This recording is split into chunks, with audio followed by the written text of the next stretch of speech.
antes. Miren lo que nos está pasando con la reforma educativa. Se dijo que se iba a hacer de nuevo y salió la misma recauchutado, salió el mismo perro con otro collar. No puede ser. Y yo personalmente estoy realmente enojado. Se habla de cosas formales, si los maestros van a ser evaluados, si no van a ser evaluados, cuestión de sindicatos, pero no se habla del contenido de la educación, no se ha hablado una palabra de la reforma, de lo que hay que enseñar a los alumnos. Y eso lo hace nuestra gente morena. Entonces no son aptos para hacer una ley de educación. Y los maestros no se van a quedar tranquilos, van a seguir protestando, y estoy con ellos. Porque, como dice Frei Beto en Brasil, el fracaso del Partido Trabajista en Brasil, entre otras cosas, es porque no tuvo autocrítica. La crítica es el de afuera que critica a un partido para destruirlo. Pero la autocrítica es la crítica que hace un miembro del partido para que corrija errores. Y entonces tenemos que habituarnos a comenzar a hacer autocrítica y decir, estoy con el partido, pero no de acuerdo con lo que han hecho. No estoy de acuerdo con lo que está haciendo la Cámara de Diputados en la reforma educativa. Y me gustaría discutirlo con ellos, a ver, en los principios de Morena, si puede hacerse algo así, dejando lo más activo del magisterio fuera de toda consulta, y van a seguir entonces ahora en las calles otro sexenio. Problema. Y esto entonces porque necesitamos formar los antes. Nuestros diputados y senadores son de Morena, sí, tienen una larga tradición, pero no es Morena porque está organizándose. Entonces hay que darle una formación, pero no avanzamos. Así que hoy vengo medio crítico porque no avanzamos y ya llevamos 6 meses, 7 meses, 8 meses, 9 meses, se nos va a ir el año y no habremos avanzado en la formación de cuadros.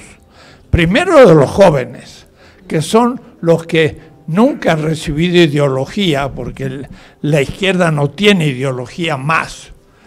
Y había el marxismo-leninismo allá hace 25 años, pero quedó ya muy lejos. Y entonces los jóvenes no tienen ninguna formación política teórica. Y entonces van a ser los futuros elegidos ¿de qué? Porque no es asunto de decir, vamos a hacer esto y esto, un aeropuerto, vamos a hacer un tren, vamos a hacer y hacer y hacer. Pero, ¿qué actitud vamos a tener? ¿Qué concepto vamos a tener de la política? ¿Qué concepto de la democracia, de la participación del pueblo? Y todo eso no se habla ni se discute, se supone, pero no se puede suponer porque no se ha dado nunca. Y lo que tenemos detrás es una enorme corrupción. Mire ahora la oposición y los grandes medios, la CNN con un periodista que se viene de New York para increpar al presidente de pie y así cara a cara, como si alguna vez lo ha hecho él ante un Trump en Estados Unidos, o algún periodista encaró a otro presidente mexicano. Eso es un lujo que no se dio cuenta que puede hacer hoy. Pero le dijo, la criminalidad está peor que nunca. Y que ustedes creen que en 6 meses se arregla, ojalá que se arregle en 6 años, porque esto está muy profundamente organizado. Y increpar así es empezar una crítica superficial y que habría que responder en profundidad. Y no solo eso, sino la criminalidad sigue como antes y claro, aumenta un poco porque el huachicol era un gran negocio. y ahora se lo quitaron y tienen que empezar a tener otros negocios y entonces empiezan a matar bandas que les hacen competencia y es lógico que aumentan asesinatos y demás porque está más difícil seguir el negocio de antes y entonces más bien habla bien del gobierno que mal, pero de inmediato piden que renuncie. ¿Cómo? 6 meses, 3 meses y ya piden la renuncia porque la criminalidad sigue igual. Absurdo. Pero hay que tener gente formada para que pueda argumentar y destruir esos pseudos argumentos que lo tiene todos los diarios de oposición, desde Reforma en adelante, pero no de México. Lo tiene La Nación en Argentina, el Mercurio en Chile, el Globo en Brasil. Es una campaña latinoamericana que se está ya armando contra López Obrador, porque han visto que ha levantado la bandera de la no intervención y esto molesta a Estados Unidos. Y entonces pronto ahora va a empezar una crítica al gobierno mexicano y habrá que defenderlo con argumentos y no solamente esperando cosas. Volvamos a la cartilla. En la cartilla, de paso, Juan Carlos, se puso ya en el internet la cartilla. ¿La cartilla? ¿Alguno pudo acceder a la cartilla? A ver, levantan la mano. 1. 2. Y ahí está su libro de los 20. Todos los libros están. Sus libros también. La maestra. Hacia una nueva cartilla ético-política. Espero. La página internet es la que falta para poder entrar. Ahorita la ponemos nuevamente. Pero sí ya estamos. Está en los videos. Sí, está en la página de siempre. Arriba, bien arriba. Claro que ya estamos al final, pero de todas maneras,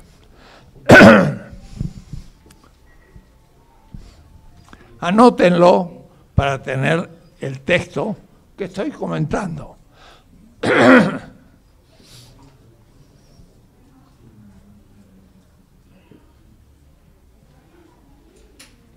Listo. Bueno. Entonces todos pueden acceder, bajarlo, imprimirlo y leerlo un poco. La primera parte era histórica, para dar otra visión de la historia que el que daba Alfonso Reyes en la cartilla moral del 1942-44. Es larga, pero es para tener otra visión de la historia. De paso, mi idea es que justamente una reforma educativa tiene que ir a otra visión de la historia. Y miren, estos días, la semana pasada, hace los últimos 10 días, el presidente dice, el rey de España y el Papa tienen que pedir perdón por lo que pasó en la conquista. Y se ha producido una especie de debate histórico. Y hay posiciones increíbles. Primero, de un embajador español en México, mire lo que ha aprendido estando en México, que dijo que en realidad la conquista fue una lucha interna entre los indígenas. Así que lucharon entre ellos. Una profesora de la UNAM, dice en realidad lo que hizo Cortés es incentivar una lucha también entre los indígenas, porque se apoyó en los tlaxcaltecas y se lanzó contra los aztecas, porque los aztecas dominaban y todos los que estaban dominados por los aztecas estaban en contra de ellos y los españoles lideraron la lucha de los oprimidos del imperio. Sí, es verdad, porque Cortés se dio cuenta que los aztecas tenían enemigos y los fue juntando y lanzó. Pero una cosa, Los españoles dirigieron todo ese proceso y luego se quedaron con el poder, porque de inmediato viene la Junta y tienen unos bandidos. El presidente de la primera audiencia es un verdadero bandido que se apropia de las mujeres indígenas, que roba, es un español. Y el segundo audiencia ya es un poquito mejor, pero después vienen los virreyes. Entonces, si hubiera sido una lucha entre los indígenas, bueno, al menos el que triunfaba quedaba aquí, y si exigía participación y tributos a los indígenas, la riqueza quedaba en México, y se hacían pirámides, y se hacían caminos, y la riqueza quedaba aquí. Pero ahora Cortés dirigió unos indígenas contra otros, y los que lucharon contra los aztecas, sí, pensaban derrocar a los aztecas y ahora pasar una nueva situación, pero jamás imaginaban que ese grupito iba a ser apoyado por muchos más y se iba a quedar con el poder y sobre todo con la riqueza de México y se las va a llevar al extranjero, no va a quedar como entre los aztecas. Y eso empezó el colonialismo, fue un genocidio. Murieron muchos por pestes y por enfermedades, pero otros murieron por una extrema crueldad de en cada lugar ultimaron a los indígenas de manera bestial. Entonces, miren, estamos discutiendo ese tema que yo planteo en la historia. Y tiene razón el presidente que España debería pedir perdón por los excesos y al mismo tiempo exigir, sí, ¿por qué no?, de que nosotros reconozcamos algunos bienes que nos dieron y podríamos hacerlo. Pero el rey dijo, nada, yo no pido perdón a nadie, lo cual es un rey, pues, peor que los de la época, porque hasta Isabel la Católica y Carlos V entendían mejor el proceso que lo que es el rey actual, que es un pobre, yo hablo de España, es un vagón último del tren cuya locomotora es Alemania. Y España es un pequeño país secundario de Europa hoy, ya no es lo que era en el siglo XVI. Y además dice, el Papa también tiene que pedir perdón. Algunos pueden creer que eso es anticlerical. Yo escribí un artículo en La Jornada y dije, sí, el Papa ya ha pedido perdón en Bolivia, en Perú y en otros lados, porque el Papa actual pues, es un latinoamericano y no está en favor de los españoles. Pero el Papa de la época de la conquista entregó a los españoles diciéndole, el papado les da al rey de España todos esos reinos para que los haga cristianos. Y entonces Bartolomé Las Casas, que fue el primer obispo de Chiapas, y hay una estatua ahí junto a la catedral medio olvidada, en un parquecito entre la catedral y la gran pirámide, dijo, ¿qué derecho tiene el Papa de dar a España algo que no es de él?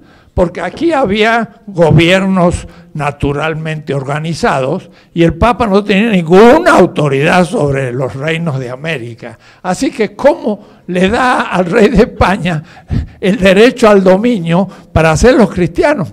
También el Papa tiene que pedir perdón. Ustedes se dan cuenta, esos serían los temas que habría que poner en la reforma educativa. Pero no, eso no interesa. Siguen diciendo la conquista de América. El 12 de octubre lo festejamos. ¿Cómo vamos a festejar el 12 de octubre?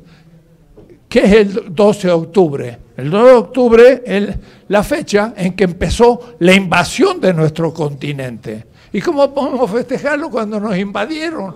Tenía que ser un día de penitencia o de tristeza, diciendo que ¡qué barbaridad! Y además le hemos hecho a Colón una estatua en la avenida Reforma. Un 12 de octubre hay que sacar esa estatua y ponerla en algún lugar secundario que nadie lo vea, porque descubrieron América. Y los indígenas no habían descubierto América, o eran parte de la fauna, la flora, los animales de aquí. ¡Qué barbaridad! Y eso es lo que se enseña en los textos gratuitos de la enseñanza. Pero eso no es reforma educativa, porque todos son eurocéntricos. También los diputados de Morena. Eurocéntricos, ¿no? ¿Cómo van a hacer las cosas que están? Eso para decir que la parte histórica que yo planteé aquí tiene mucho sentido. Después mostré los grandes principios éticos, que sería bueno que ahora ya lo lean y discutamos más en el futuro. Después mostré los 3 momentos de la política. El sistema dado, cómo se pudre, cómo se corrompe, y la oposición contra el sistema corrupto y fetichizado. Explicar la persona de Hidalgo. Hidalgo se levanta contra el orden colonial, se levanta contra la ley de Indias, por lo tanto queda en la ilegalidad. Hidalgo, ilegal. Washington también se queda en la legalidad, porque está en contra de las leyes de Inglaterra. Todo el mundo colonial estaba dominado por una ley imperial. Para liberarse tenía que quedar en la ilegalidad. Es el segundo momento de la política, la lucha contra la opresión. Pero el tercer momento es la construcción del nuevo orden. Y ese tercer momento es el más político y el más difícil. Y es un poco lo que nos toca ahora en la cuarta transformación, que mal que bien se ha superado el fin de la tercera transformación, que empezó gloriosamente con la revolución y terminó tristamente con Peña Nieto. La tercera transformación. Y ahora hay que construir el nuevo orden, ¿ven? Y yo puedo criticar cosas que están aconteciendo, porque justamente estamos ahora construyendo lo nuevo. En vez de Texcoco vamos a hacerlo en Santa Lucía, pero no es tan fácil tampoco. Hay un cerrito por ahí que me impide subir los aviones, entonces hay que modificar el proyecto y no voy a hacer que al fin tampoco funcione ahí, sino en otro lugar. Entonces nadie tiene la bolita de cristal para no cometer errores. Ese momento es el que estamos viviendo y tenemos esperanza de que surja un orden algo más justo, no un sistema justo por excelencia al reino de Dios en la tierra. No hay eso. No hay ningún sistema político perfecto. No puede haber, porque los seres humanos no somos perfectos y no podemos producir. Entonces, que todo sistema político tenga defectos es normal. El asunto es corregirlo. Pero para corregirlo, no hay que hacer solo la crítica para destruirlo. Hay que hacer la autocrítica para mejorarlo. Y entonces la autocrítica se debe instalar en Morena como un rasgo habitual. No estoy de acuerdo con la reforma educativa como lo quiere aprobar el Congreso, los diputados. No estoy, pero estoy con Morena y estoy que hay que mejorar la educación porque está muy mal. Y como lo dijo una semana y medio antes el presidente, con un memorándum, dijo, la reforma educativa no va. Y como después, 10 días después, la Cámara de Diputados dice, va. Entonces, ¿quién tiene razón? ¿El presidente que dijo que no o los diputados que dijeron que sí? Hay una contradicción. No podemos aplaudirla porque no es razonable. Entonces, tenemos que empezar a tener una actitud que nos permita la autocrítica porque estamos en el tercer momento de la política, la construcción de lo nuevo, donde los errores son inevitables. Y la diferencia entre el injusto mal gobernante y el buen gobernante es que el mal gobernante comete un error y reincide en él y no lo corrige. Mientras que el buen gobernante puede cometer un error, escucha la autocrítica y lo corrige y lo mejora. Y por eso es apreciado por el pueblo, no porque no comete errores, sino porque acepta el que lo puede cometer y con la gente corrige y mejora. En ese momento estamos de estos 6 años, la construcción de la nueva realidad. Y esto se llama, el tema de hoy, transformación ética de las instituciones. No es fundar las instituciones. Hidalgo, y más que Hidalgo, por ejemplo, Bolívar en la Gran Colombia, dice, bueno, nos liberamos de España, ¿qué vamos a hacer ahora? Eso es, ¿qué vamos a hacer institucionalmente? Los brasileños dijeron, porque el hijo del emperador de Portugal se quedó en Brasil porque João, el emperador de Portugal, se volvió a Portugal porque los ingleses se fueron y entonces dejó su hijo en Brasil. Se llamaba Pedro, pero lo dejó como regente bajo el gobierno del Portugal y Portugal tenía entonces el monopolio del comercio del Brasil. Y João, el hijo de Pedro, el hijo de João, estaba en Petrópolis, en Brasil.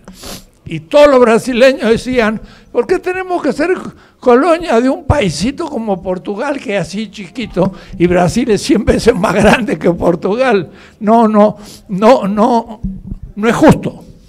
Y entonces le dijeron a João, el hijo del emperador de Portugal, quédate y te nombramos emperador, como Iturbide. Y entonces miren qué notable, los brasileños sin lucha de la emancipación pasaron de ser una provincia del imperio portugués a ser el imperio Brasil. Como México pasó a ser el imperio de México con Iturbide. Lo único que esto fracasó rápidamente porque Iturbide no era suficientemente dotado para lograr permanecer. Brasil, miren qué notable, pasó de colonia a imperio y desde el 1821 hasta el 1888, 60 años, fue imperio y ya no dependió más de Portugal, pero no es una república porque todavía no sabía lo que era y entonces era demasiado. México hizo una república, la institución de la república, y pensó una constitución imitando la norteamericana, no respondiendo a nuestras necesidades, sino imitando una constitución extranjera. Todas las constituciones han fracasado, hasta la última de 1917. Siempre imitaban la mejor constitución, pero una constitución no es para ser la mejor de todas, sino para crear las instituciones para solucionar las contradicciones concretas que tiene un país. Tiene que ser única y nueva, no imitar.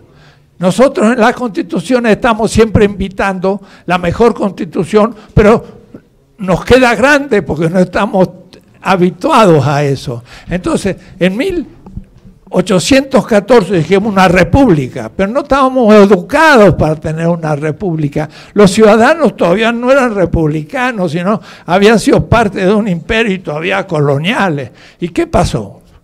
Bueno, vino toda una crisis, Santa Anna, todo, y terminó todo eso llamando a un emperador como Maximiliano. O es decir, Hidalgo terminó fracasado, porque en vez de hacer una república se quiso volver a tener un imperio atrasnochado y entonces ya no funcionó. Entonces Juárez se opone y vuelve a la república. Estamos en los 50 del 1800. Brasil seguía siendo imperio hasta el 88.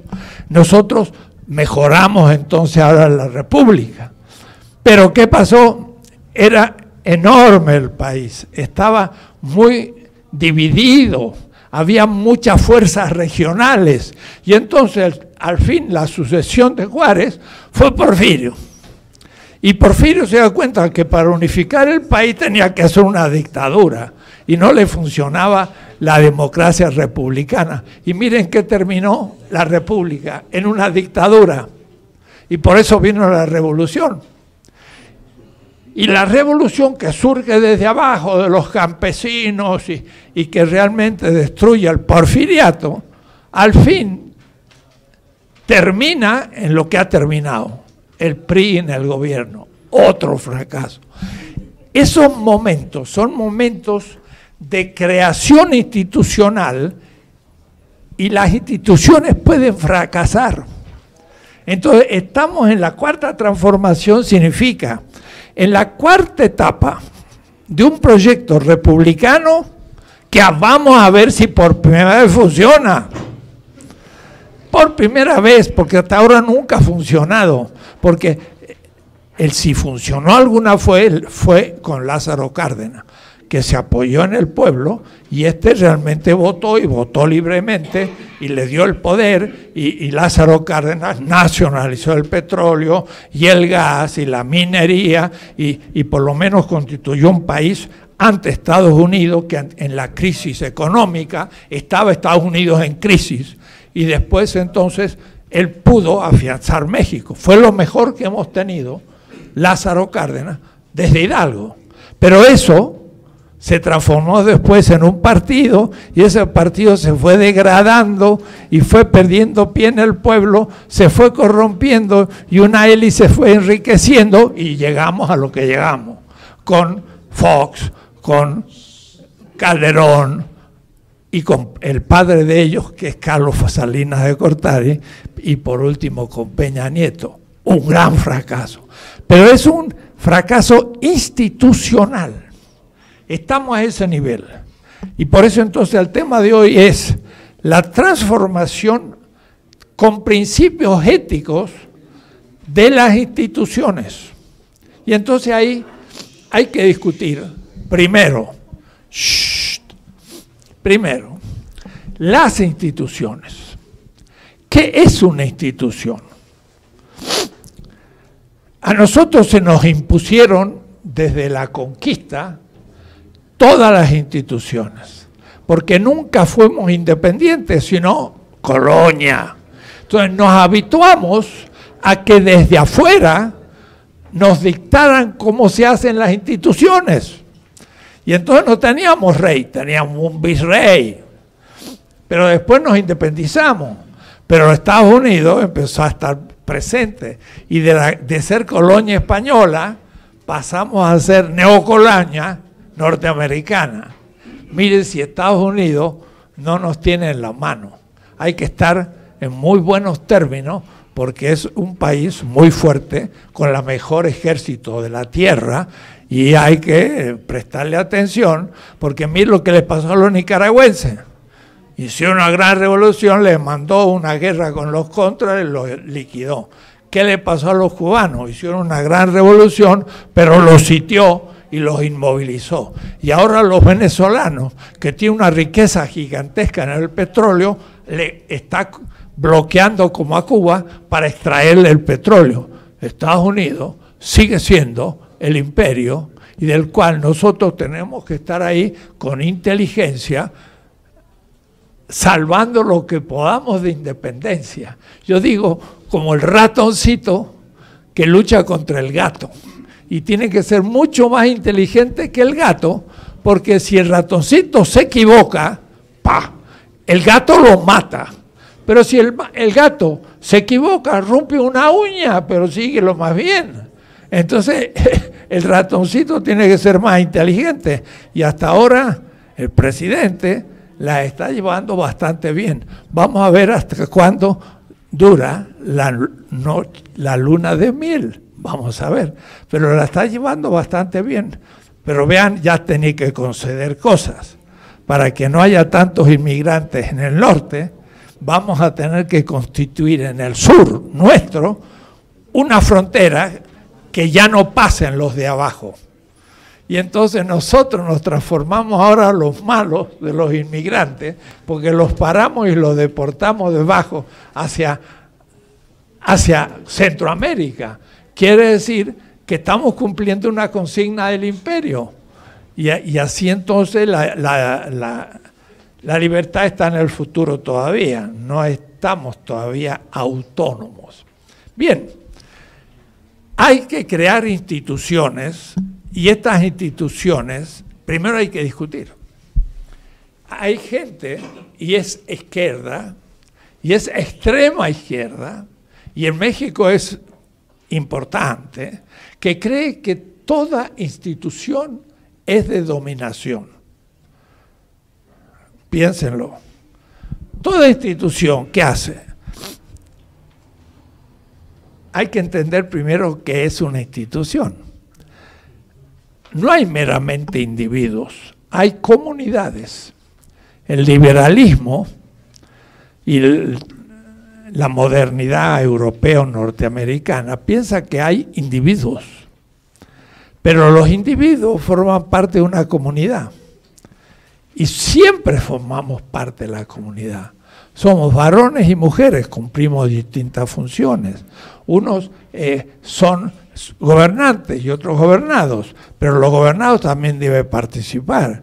Y unos son trabajadores y otros empresarios. Y hay instituciones. ¿Qué es una institución? Una institución es una relación entre personas. Por ejemplo, ¿qué es el matrimonio como institución? Es un varón y una mujer que dicen ser el uno para el otro, pongamos de manera estable. Pero entonces uno se comporta como mujer dentro de lo que la sociedad define como mujer, y el otro como varón según lo que la sociedad define como varón. Ahora, si la sociedad es machista, le da al varón preponderancia y autoridad, y la mujer la coloca subordinada como obediente.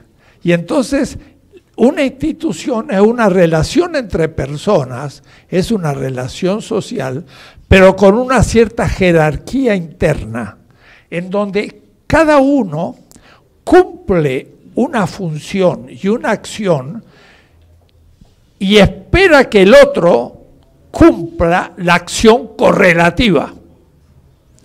O es decir, yo llego a una casa y toco el timbre y espero que alguien abra la puerta, no que me tiren una maceta en la cabeza.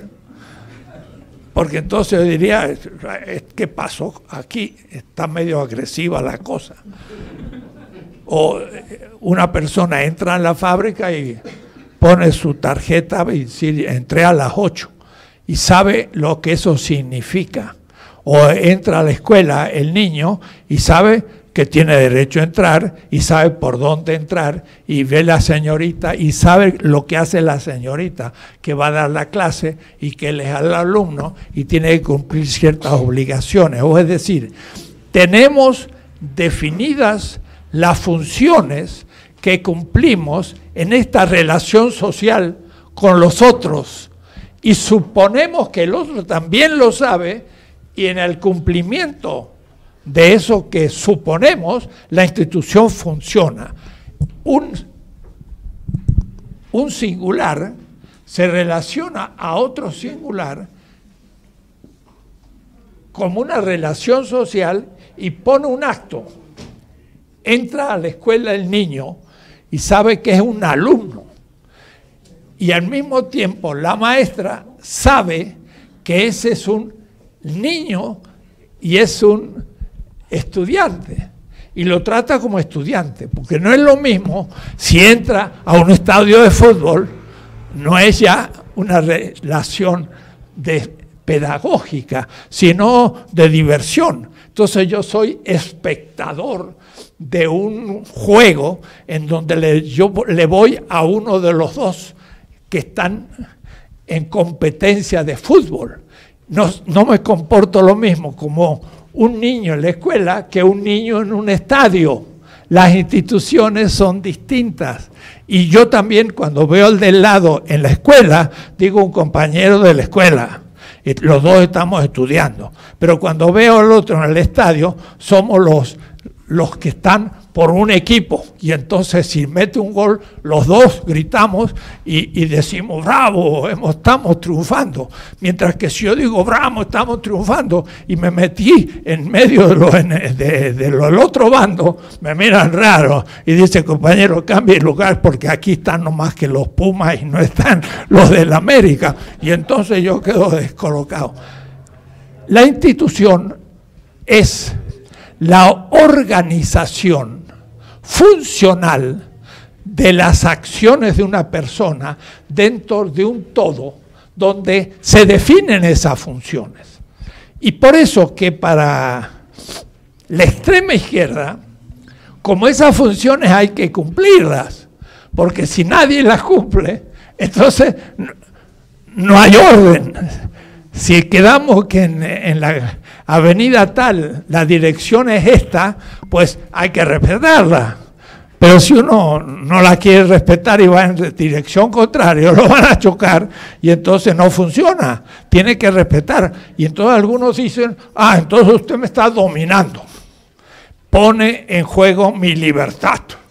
Y yo soy libre y no le respeto a usted las reglas. Si nadie respeta las reglas, se acaban las instituciones y es el caos absoluto.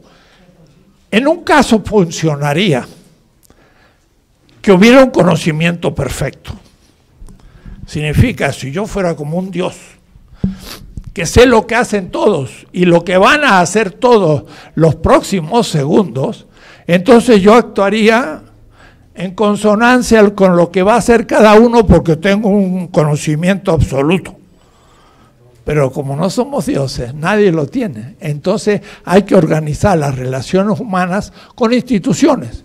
Pero una institución puede ser al servicio del bien, del orden, y puede ser al servicio de la dominación y la injusticia. El capitalismo es un tipo de relación entre el propietario del capital y el que vende su trabajo, en el que el que vende su trabajo no tiene conocimiento que una parte de su trabajo no es pagada. Y eso ni lo sabe el que compra el trabajo del otro. Y de pronto uno acumula riqueza, que es la parte no pagada del salario del obrero. Y el obrero es siempre pobre, aunque sea el trabajador. Es una relación injusta, pero nadie descubre en qué es injusta. Marx para eso se escribió un libro que se llama El Capital, para descubrir esa injusticia. Es una institución social. Entonces la política son instituciones, y la macroinstitución de todas las instituciones es el Estado. El Estado es la institución más compleja de todas las instituciones humanas, más que las empresas y más que las transnacionales. Piensen ustedes, la organización de las relaciones políticas de los seres humanos. Y entonces lo que hablamos de poder ejecutivo, legislativo, de la participación, de las leyes, todos esos, cada una son instituciones que se fueron creando en los últimos 10.000 años y se fueron acumulando. En la Mesopotamia hace 6.000 años ya surgieron las primeras leyes, que era definir las instituciones. Eso es una ley. La ley ahora de la reforma educativa está determinando cómo son las relaciones discípulo-maestro en la escuela y cómo se va a organizar. Esa ley describe una institución. Entonces, las instituciones son los medios por los que el ser humano puede dominar a otro ser humano y hacerlo habitualmente. Pero al mismo tiempo las instituciones, cuando se cambian y se innovan, son los medios por los que se puede establecer un estado de mayor justicia. Y entonces cuando yo digo transformación ética a las instituciones, digo, ¿cuáles son las instituciones que hay que transformar para que se establezca una relación política de justicia y no de injusticia? ¿qué significa la injusticia? Bueno, cuando se habla de corrupción, es injusto. ¿Por qué es injusto?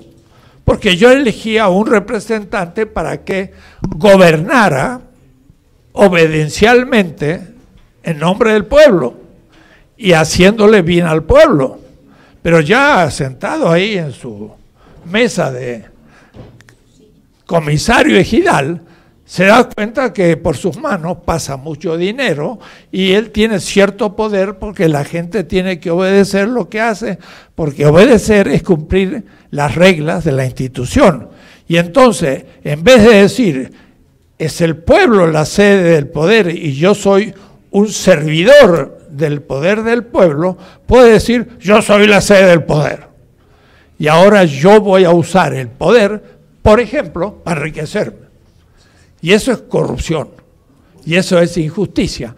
Es un manejo inadecuado de la institución. Un presidente se enriquece.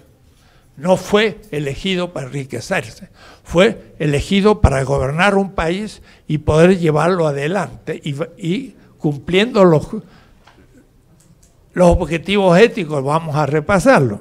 Entonces, estamos justo en ese momento tercero, que no es un sistema estable corrupto, ni tampoco significa la crítica al sistema, que es lo que hace la izquierda cuando hay injusticia y no tiene el poder. Entonces critica al sistema y critica y critica, y mucha gente se ha pasado toda su vida criticando la injusticia. Son los grandes políticos de izquierda, que en México hay tantos, que han dado hasta su vida por eso, y el primero de todos, Hidalgo. Hidalgo dio la vida para cambiar la relación de colonia con España y ni siquiera la pudo vivir porque lo mataron antes de lograr el cambio de la institución, pero es un padre de la patria porque justamente destruyó negativamente la institución colonial y liberó al país. Claro que en la construcción de ese país libre se cometieron errores y terminó por la decadencia y la corrupción. Y así estamos en la cuarta. Para que entiendan un poco, esto valdría la pena de leerlo despacio.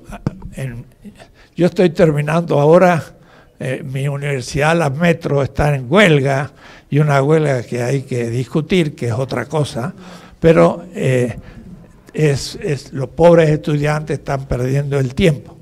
Entre todos los males yo veo un bien, que he podido trabajar más que nunca. Y entonces he terminado el tercer tomo de mi política. Yo ya he publicado 2 grandes tomos y ahora el tercero. Y justamente el tercero, que son como 600 páginas, es la crítica del sistema corrupto y la construcción del nuevo sistema. Y entonces son 600 páginas que podría yo hablar 1 año, 2 años sobre estos temas, pero hoy no más que unas tesis así en el aire, muy rapiditas. Entonces, voy a leer un pequeño texto que ustedes pueden repasar. Una institución, como describe un teórico que se llama Luhmann, es un sistema de relaciones de mutua complementariedad, donde los miembros de la comunidad se comportan conociendo las reglas del sistema y esperando que los otros miembros de la sociedad correspondan con las acciones pertinentes. O es decir, yo niño entro a la escuela, es una acción, y espero que los demás se comporten complementando mi acción, que me abran la puerta y que digan adelante muchacho, y yo tengo derechos porque soy alumno de la escuela. Y entonces hay un portero y el portero actúa como yo esperaba que actuara, que me dejara pasar porque todos los días vengo a la escuela. El portero cumple una función de abrir la puerta al miembro de esa sociedad que es un niño que se educa. Y el niño reconoce en el portero un funcionario que le permite entrar. es una institución de seguridad. Y así todo. Si vamos por la calle, esperamos que pase un auto y después que pasó, paso yo, estoy cumpliendo con una institución. No puedo pasar cuando se me da la gana. Tengo que hacer con mucho cuidado. No solo porque me puede pisar un auto. Nosotros somos indisciplinados, pero hay otros países que son muy disciplinados. Entonces yo estaba en Alemania y miré para un lado y para otro, no había nadie, crucé y de pronto ¡pip! Un pito y salió un policía. Y entonces me dice, ¿cómo usted pasa así y no pasa por la cebra?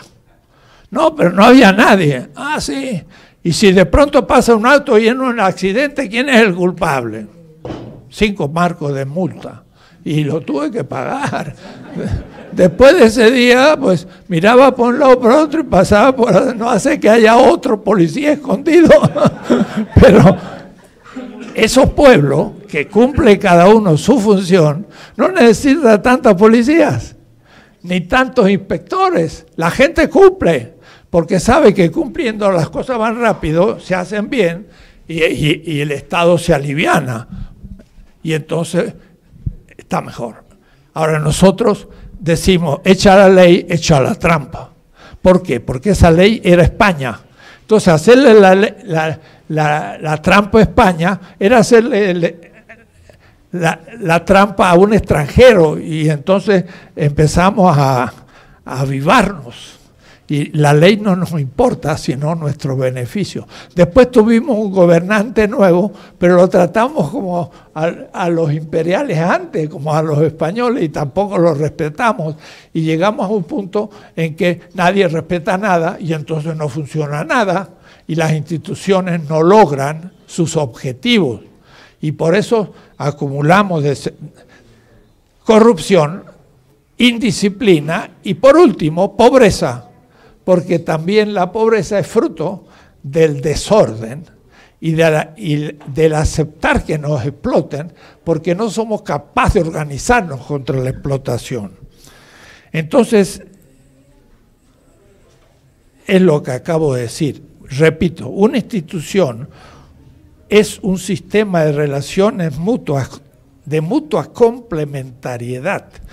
El portero de la escuela es complementario al alumno y el alumno es complementario al portero. El portero le da seguridad y el niño le da al portero su función, que es cuidar al niño. Y entonces uno define al otro. Es correlativo, donde los miembros de la comunidad se comportan conociendo las reglas del sistema.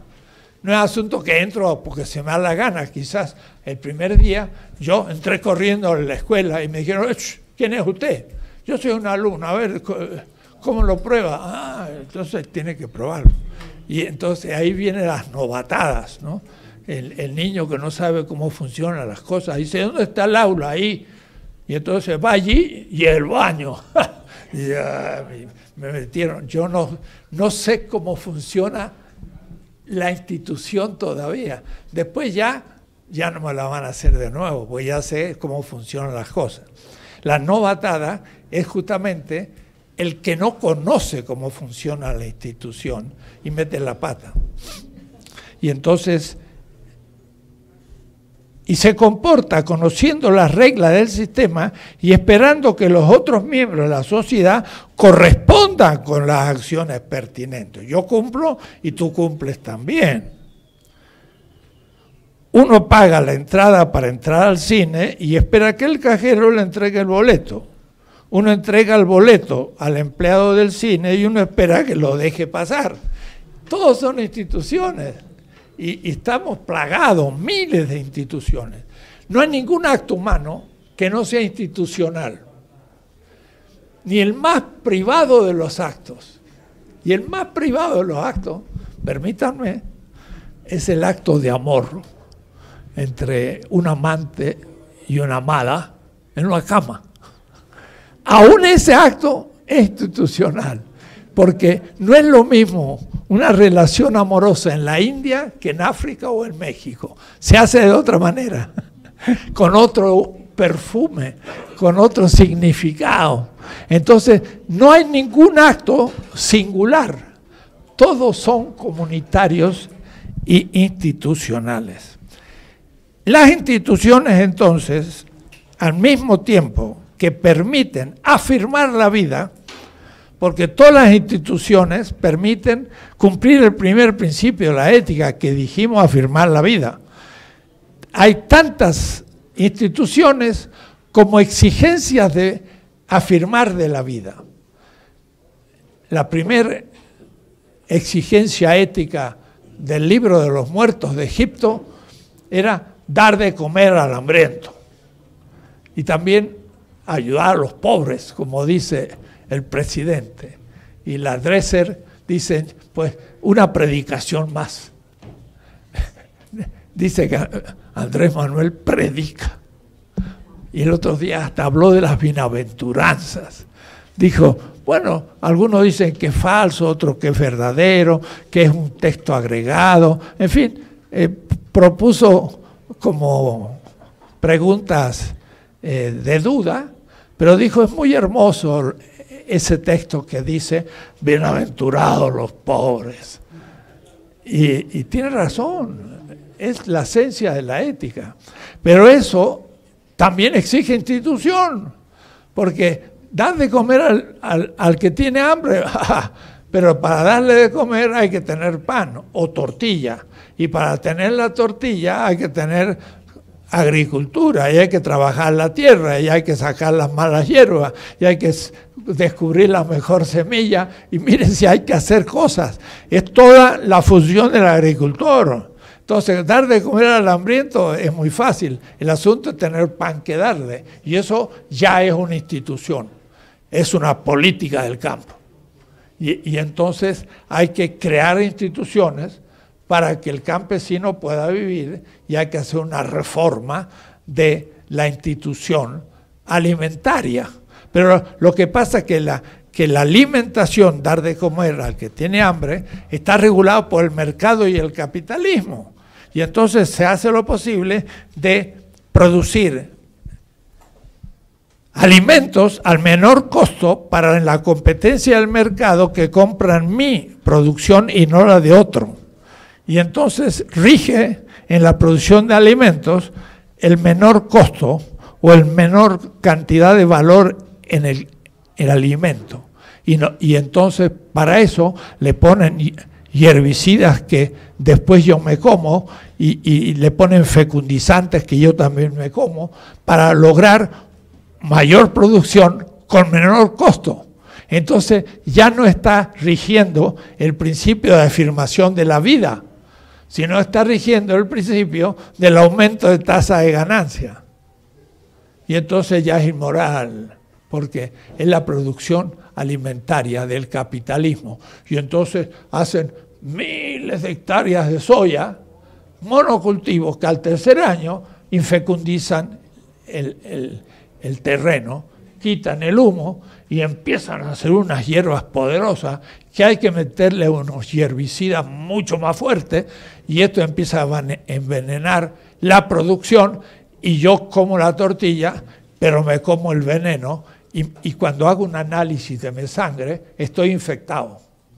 Y eso porque sí, dieron de comer, pero dieron de comer según el criterio del aumento de la tasa de ganancia del capital, del Montesanto con sus semillas que son antiecológicas y antiéticas. Entonces, dense en cuenta cómo entra la ética a la creación de instituciones. Podríamos indicar resumidamente que hay tres tipos de instituciones que responden al ejercicio del poder. Tres tipos.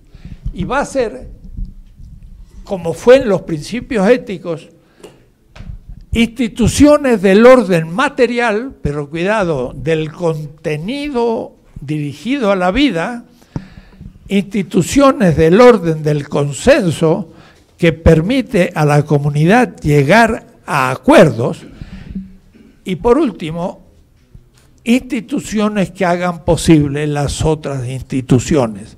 Son las instituciones de factibilidad. yo hablé que había 3 principios fundamentales de la ética.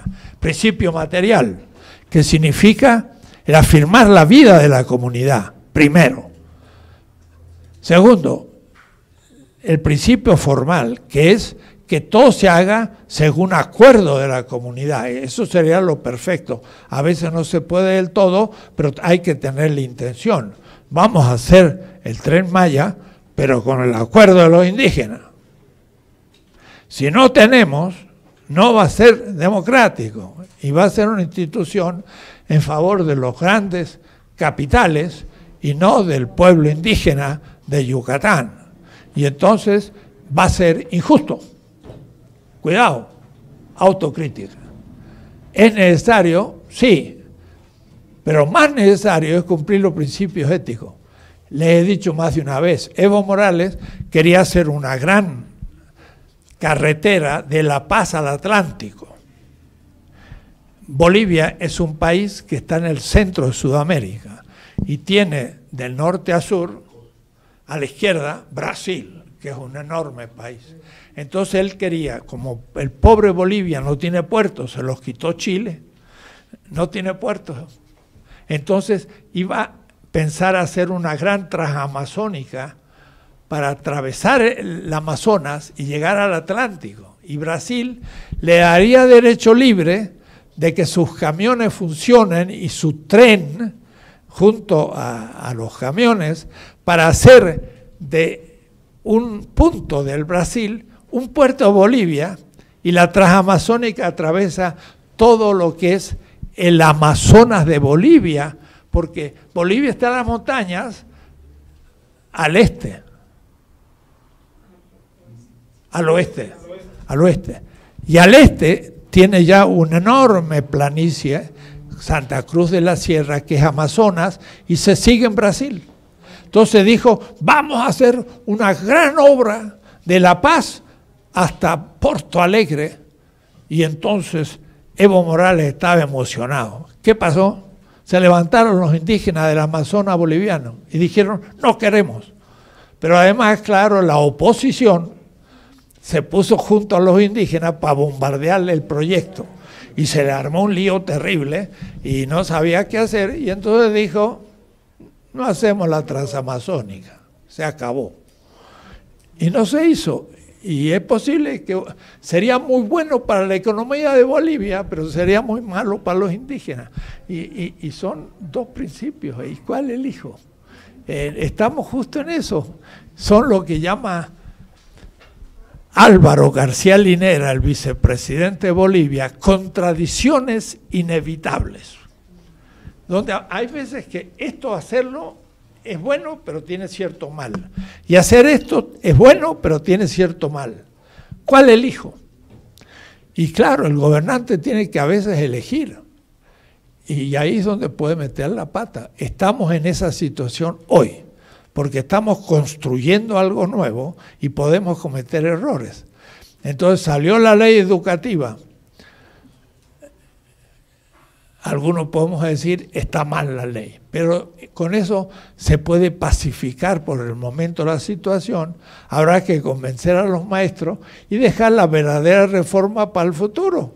Y bueno, podría ser una solución. La otra, y no veo yo por qué no se hace, es realmente empezar de nuevo y llamar a los grandes técnicos de la universidad pedagógica, llamar a los maestros del sindicalismo libre y durante 6 meses estudiar a fondo el tema, cambiar los programas, cambiar las estructuras, y entonces sacar una ley que no se llama reforma educativa, sino la transformación educativa, de la 4ª transformación. Esa es una reformita que no sirve para nada.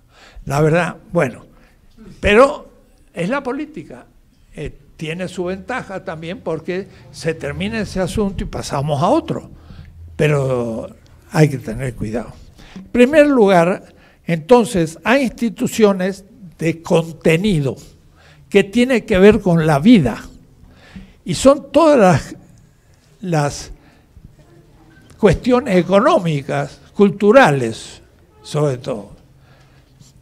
que tienen que ver directamente con la vida. Y como dije, de una manera simbólica, en el texto del libro de los muertos de Egipto, se propone cuáles son las exigencias materiales de un proyecto político.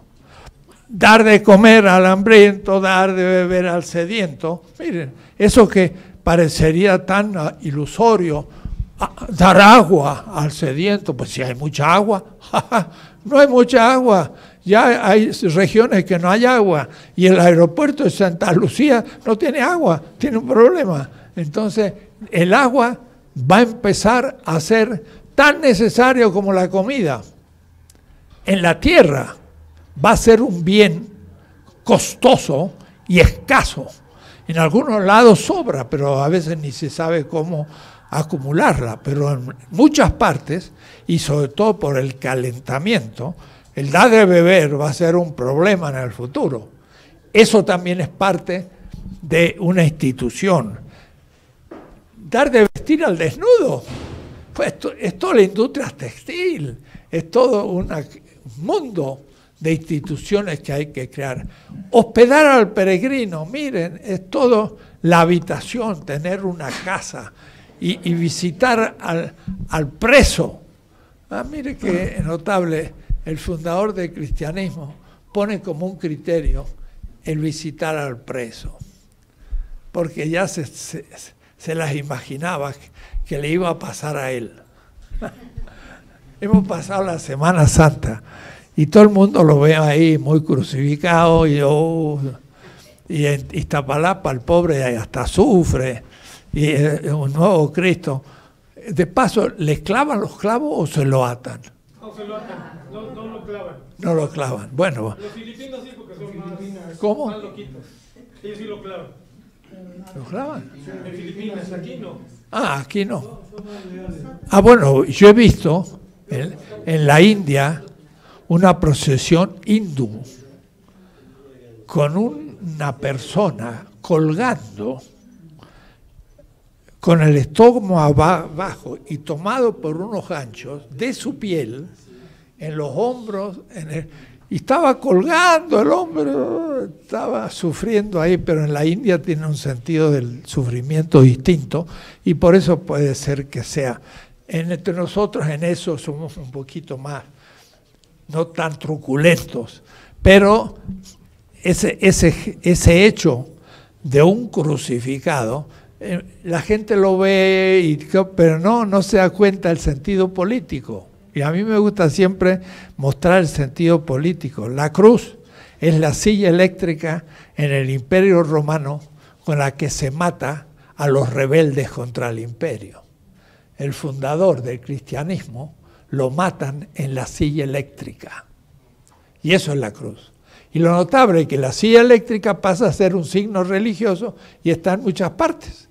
Pero es una silla eléctrica. Ahí estaba Espartaco crucificado, el esclavo que se levanta contra el imperio, y a 3.200 esclavos que eran gladiadores los crucifican de Roma a Capua, que son como 200 kilómetros, 3.000 junto a la ruta romana, antes de la muerte de Cristo. Así que hay que repensar las cosas a veces. Bien,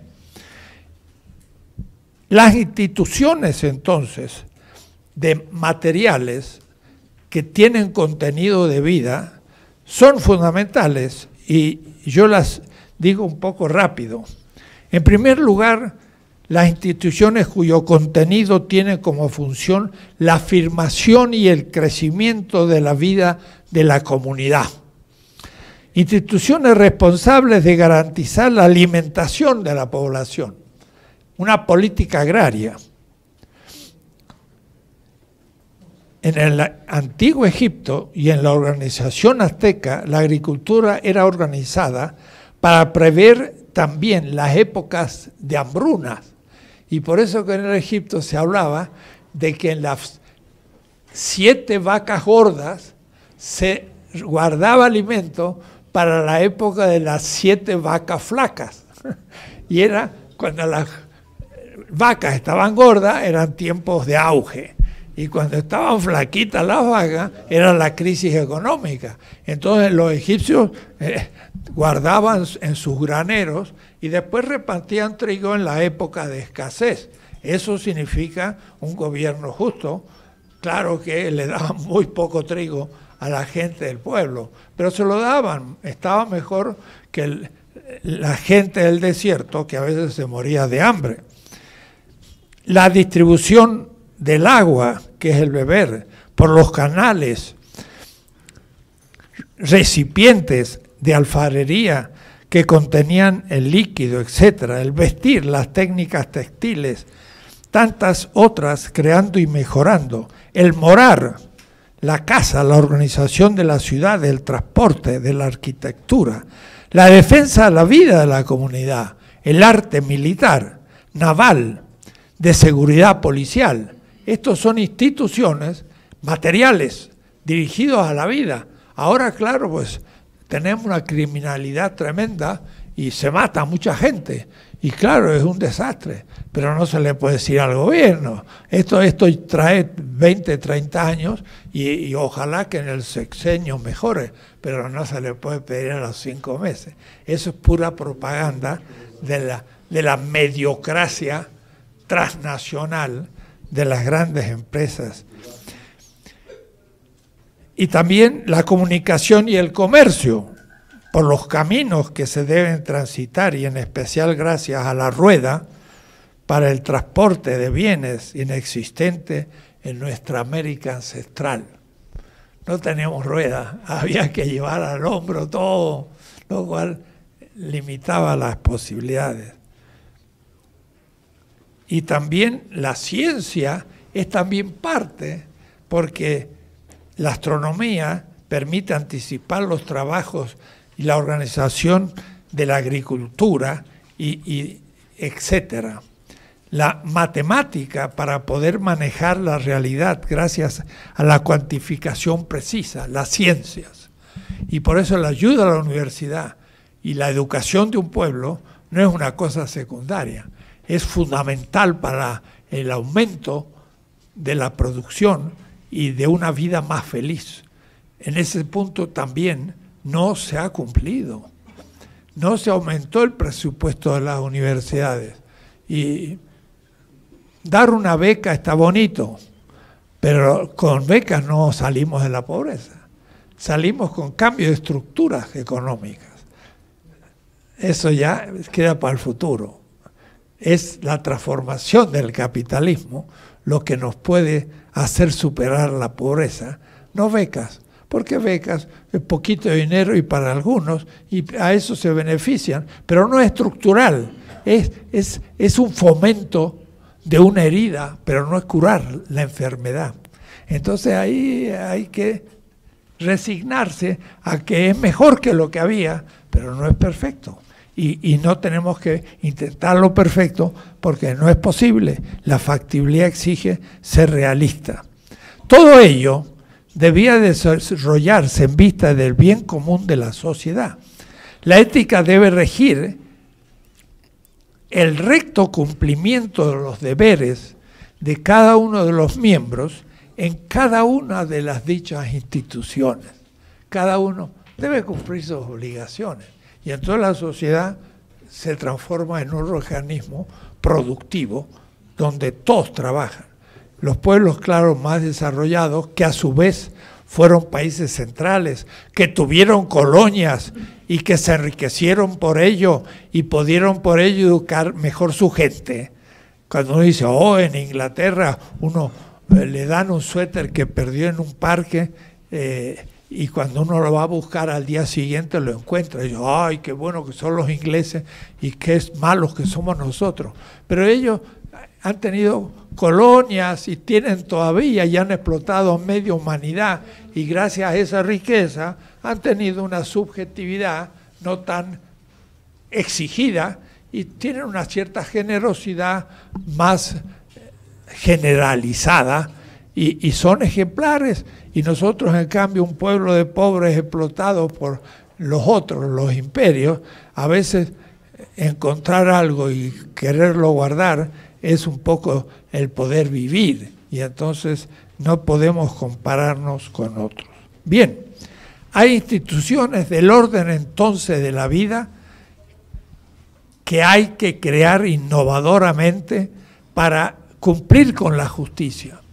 Segundo, hay instituciones que deben alcanzar los consensos y vigilar el cumplimiento de los acuerdos tomados por la comunidad según ciertos procesos debidos. Hay instituciones que hacen posible las otras instituciones y organizan la sociedad. Es lo que podríamos llamar el orden del derecho y la justicia. Claro que cuando ese a su vez se corrompe, como en México, entonces la sociedad ya marcha mal en todas sus cosas, porque materialmente no logra cumplir con el hambre del pueblo y jurídicamente los jueces también son corruptos y siempre imparten justicia en favor de los ricos. Entonces el sistema legal está corrompido. Y si está corrompido, no cumple la función. La función de la institución jurídica es hacer cumplir las leyes que hace posible el cumplir la función de las instituciones del orden material. Son de orden formal. Hacer justicia no es producir ninguna cosa, sino es el repartir los bienes según se ha acordado. Y el que no lo hace porque roba, se lo condena, pero cuidado, tampoco se lo condena como lo hace el sistema jurídico moderno, napoleónico o el vigente entre nosotros. Si vamos a Guerrero, la policía comunitaria de Guerrero tiene ciertas posibilidades de hacer justicia y tiene otra concepción de la justicia. Yo insisto siempre, tiene otra concepción del acto humano, de la vinculación del individuo con la comunidad, el significado del acto injusto, otro significado del castigo, y por lo tanto es todo un sistema mucho más humano. La justicia es un medio para hacer posible las instituciones materiales que son los que afirman la vida. En el sistema moderno hay individuos, no hay comunidades. Entonces, la única manera de decir usted es malo es probarle que él hizo con conciencia un mal, y ese mal se puede probar con pruebas. Y si se le prueba que tuvo conciencia de hacer algo, porque si no tuvo conciencia estaba sonámbulo, no se le puede decir que fue culpable, porque ni tuvo conciencia de lo que hacía. Entonces no se lo puede declarar culpable. Entonces el derecho moderno es de un individuo que es consciente y que hace algo en contra de la ley. Para los indígenas no es así. Para los indígenas, cada singular es miembro de una comunidad. Y eso es todo. También el hombre moderno, aunque no se dé cuenta, somos hijos de padres y madres, estamos en un barrio, somos comunidad. Y el mal no es algo que yo hago con conciencia y se puede probar el mal que hice, robé tal cosa, sino que el mal es el acto de un individuo en comunidad que rompe la armonía de la comunidad, que traiciona a la comunidad. Por lo tanto, si alguien mata a otro, el juez de los pueblos originarios llama a la familia y a la comunidad más cercana y dice, ustedes son la comunidad de fulano de tal. ¿Cómo explican que él haya matado a otra persona? Y la primera que es juzgado es la comunidad, porque ese asesino es una víctima de una mala educación y de circunstancias históricas. No es un individuo que quiso ser malo, sino que la situación lo llevó. Entonces la comunidad lo asume y tiene que asumir la culpabilidad, porque el mal que hace es una desarmonía de la comunidad. Y entonces se le puede decir, sí, es culpable, y ahora le vamos a dar una pena. Pero la pena no es un sufrimiento, porque el sufrimiento no arregla nada.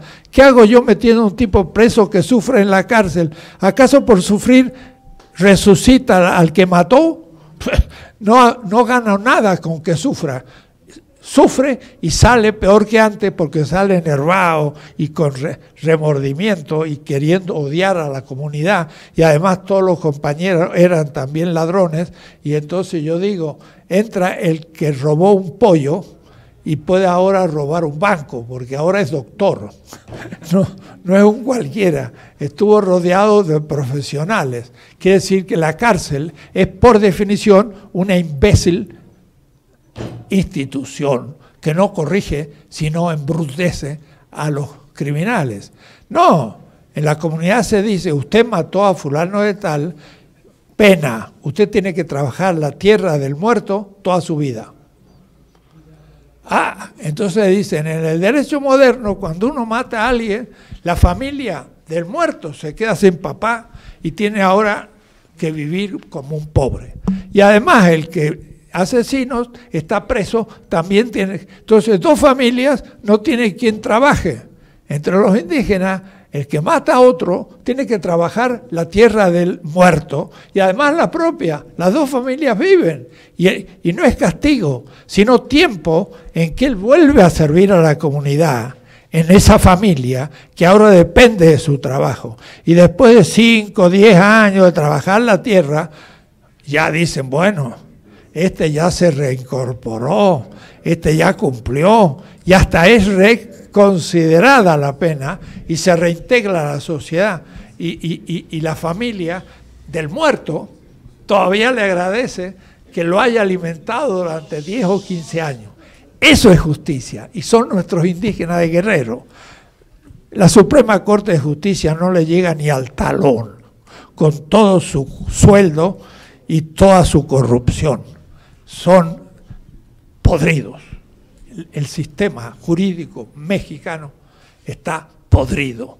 Y hay impunidad, ¿cómo no va a haber sin...? Y sin embargo también habría que empezar a juzgar a algunos, pero no he juzgado a ninguno. También tendríamos que pedir explicaciones por qué el señor Deschamps, que fue el padre de todos los huachicoleros, está tan tranquilo usufructuando sus millones robados al pueblo, con sus bienes puestos en Miami, en Europa, y miles de millones que tiene de dinero. Y no se lo ha juzgado. Así que lo merece, parece. O lo que robaron, como ya se dice, forrón y cuenta nueva. No, señores, ese dinero es del pueblo, no es de su. Y entonces ahora hablan los nietos de los presidentes del pasado millonarios, y creyendo que son millonarios. Miren los Juan González, que tienen bienes, si todos lo robaron. Y ellos ya creen, como ellos no robaron, se fue su papá, ellos ya son inocentes. No, usted tiene dinero manchado de la sangre del pueblo y es tan ladrón como su padre y su abuelo, pero no anda el sistema jurídico. Lo jurídico es un medio, una institución, para afirmar la justicia, pero si no lo cumple, hay que depurarla. Es otra institución que hay que cambiarla. Y por último, está la institución que hace posible la existencia de las otras instituciones. Y eso es justamente el Estado. El Estado es el que hace posible el Poder Ejecutivo y el Legislativo y el Judicial, es el que hace posible las grandes obras, los caminos, esto y aquello, el Estado. Y claro, también tiene que el Estado tener recursos, y por eso hay que contribuir con recursos de la sociedad para hacerlo posible. Pero tiene que ser en justicia, tiene que ser justo, y sobre todo que paguen más lo que más ganan, aún en un sistema injusto como el que vivimos. En Suecia, los ricos pagan hasta un 70% de las ganancias. Y por eso que el tenista Born, que era un tenista que ganaba millones, ya tomó la nacionalidad de Montecarlo, porque en Suecia le cobraban mucho impuesto, no le convenía. Y entonces se salió de Suecia. Pero ahí usted puede ganar dinero, pero el Estado le saca muchísimo, pero no están en contra, porque es un beneficio para el pueblo y están seguros y pueden vivir en ese lugar con mucha igualdad en ese punto. Yo hablo de Noruega, pero es y lo mismo en Suecia. No es que yo los ponga como ejemplo, pero es interesante porque no fueron imperios con colonias, ni Noruega ni Suecia, y son los países en el mundo de mayor nivel económico aún. Es decir, per cápita, por cabeza, los suecos y los noruegos son los que tienen el mayor consumo en el mundo. Después vienen los canadienses. No son los norteamericanos los mejores porque tienen mucho pobre y les baja el promedio. Per cápita no son los más. Pero estos sí tienen y es por una gran solidaridad. En Suecia usted puede caminar por el jardín del vecino y tiene derecho.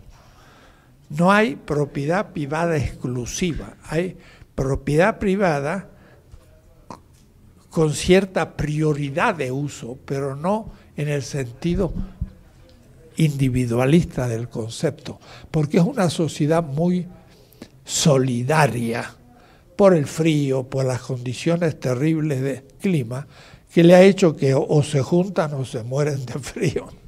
En fin.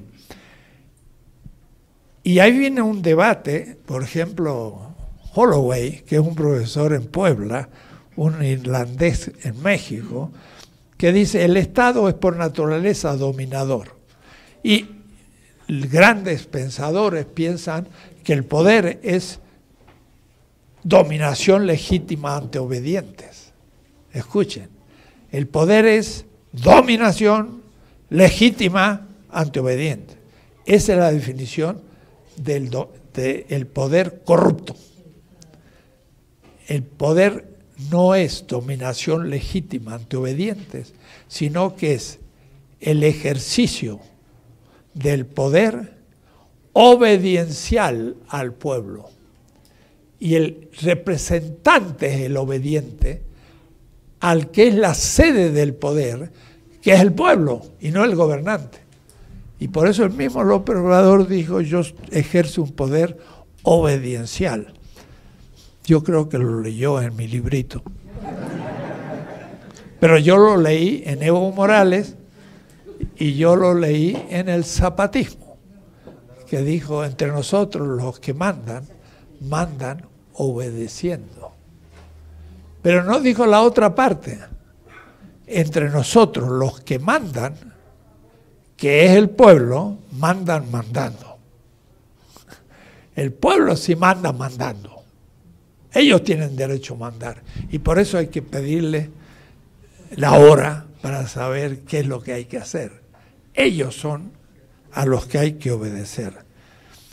Y por eso el Estado es una institución ambigua.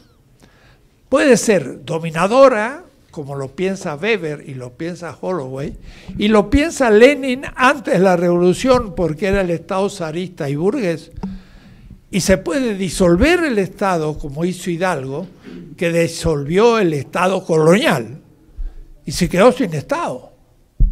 O es decir, que hay un momento en que yo desarmo un Estado injusto o colonial, y todavía no tengo el nuevo. Y en ese momento no tengo ley, soy ilegal, pero tengo legitimidad, porque tengo el consenso del pueblo, que se quiere liberar del sistema injusto. Entonces, mientras que no se toma el poder, se tiene legitimidad porque la gente no quiere el antiguo régimen.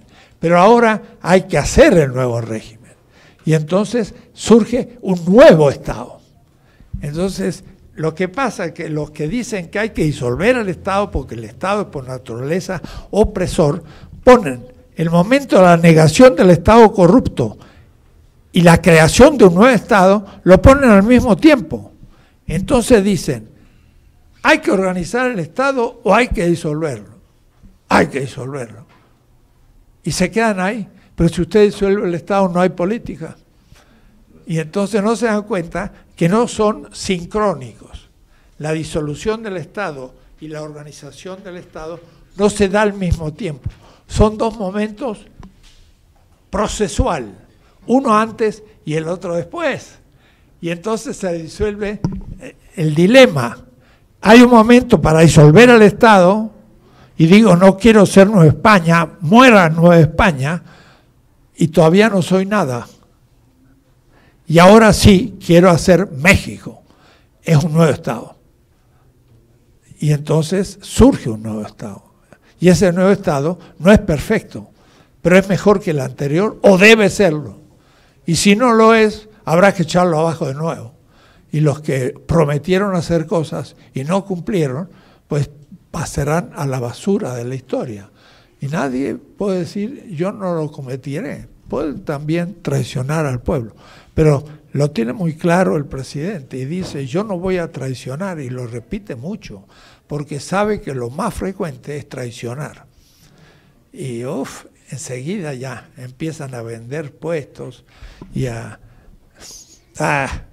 hay un candidato a gobernador de Morena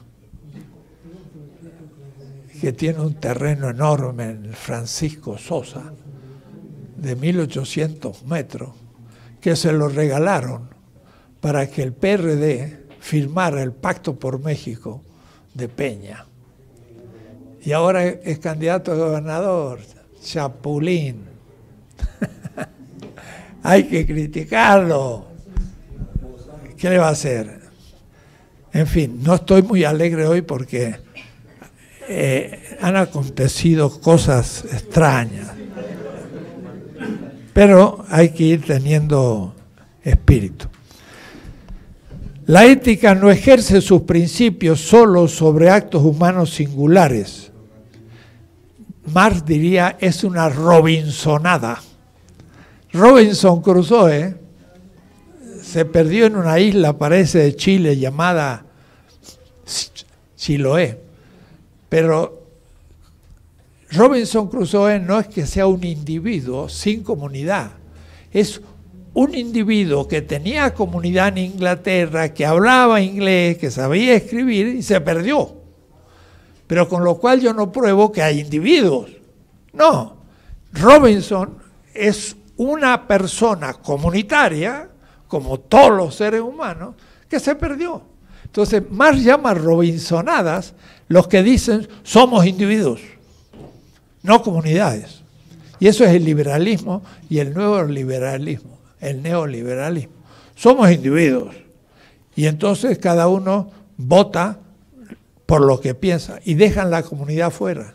No, los singulares somos singulares comunitarios. Pensar que somos individuos aislados, cada uno, es una robinsonada. O es decir, es pensar que Robinson era un individuo solitario. Eso sería Rómulo y Rémulo, que chiquito parece, según el mito, se perdieron en la selva, no en la selva, porque en Italia no había bosque, en los bosques, y la loba los alimentó. Y entonces, eso sí podrían decir que son solitarios, porque no podían aprender a caminar, andarían a cuatro patas, no podían hablar, porque a quien hubiesen aprendido a hablar, y no podían ni pensar como seres humanos, serían un poco como animales. Eso sí sería un individuo, pero como vemos no es un ser humano, es algo que podría ser humano si lo adopta una comunidad y le enseña a hablar y a pensar y tener costumbre, y entonces transforma en un ser humano. Lo demás es la robinsonada. La ética no ejerce sus principios solo sobre actos humanos singulares, sino igualmente sobre las instituciones a través de los individuos y de los individuos por medios de las instituciones determinados mutuamente. Yo soy determinado por la comunidad mexicana, por todo donde yo hago, y esa comunidad es también determinada por mi conducta individual. Y ese va a ser el último tema de la próxima clase. La subjetividad de los ciudadanos, miembros de la comunidad. El gran tema que plantea Frei Betto en Brasil y que dice, ¿por qué el Partido Trabajista ha fracasado? Perdió las elecciones. ¿Por qué el peronismo de los kirchneristas en Argentina fueron destruidos?